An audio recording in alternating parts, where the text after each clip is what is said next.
Hello readers, দেখো তোমাদের এইচএসের English যে নতুন সিলেবাস, সেই সিলেবাসটা কিছুক্ষণ আগেই আমি হাতে পেলাম। এখানে তোমাদের ইংলিশে কি কি প্রোজ এবং ভার্স কি কি পড়তে হবে, গ্রামার কি কি থাকবে, এবং তার সাথে আর কি কি তোমাদের মানে প্রশ্নের প্যাটার্নটা কেমন হবে সেই নিয়েই আলোচনা করা আছে। ঠিক আছে, একবার সবাই দেখে নাও। তোমাদের ক্লাস 11-এর প্রথমের যে ফার্স্ট সেমিস্টার, সেখানে প্রোজ 10 নম্বর, ভার্স থাকে 10 নম্বর, র্যাপিড রিডার থেকে 10 নম্বর থাকবে, টেক্সচুয়াল গ্রামার থাকবে 5 নম্বর, আর রিডিং কম্প্রিহেনশন থাকবে 5 নম্বর।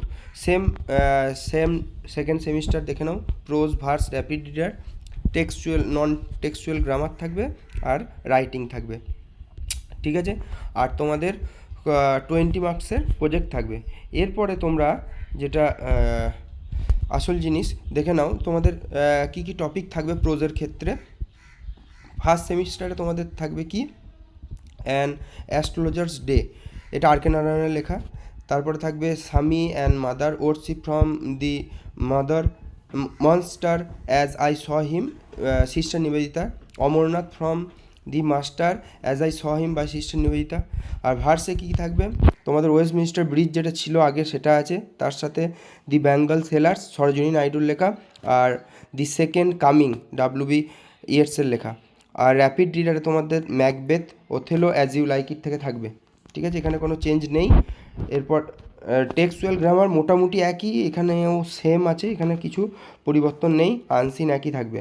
এরপর হচ্ছে ক্লাস 11-এর সেকেন্ড সেমিস্টার, দেখো দি গার্ডেন পার্টি, আচ্ছা জিমি ভ্যালেন্টাইন ওটা ছিল, ওটাই থাকবে। আর নেক্সট চেঞ্জ হয়েছে অফ স্টাডিজ, আর নোবেল লেকচার মাদার টেরিজা, এটা যেমন ছিল তেমনই থাকবে।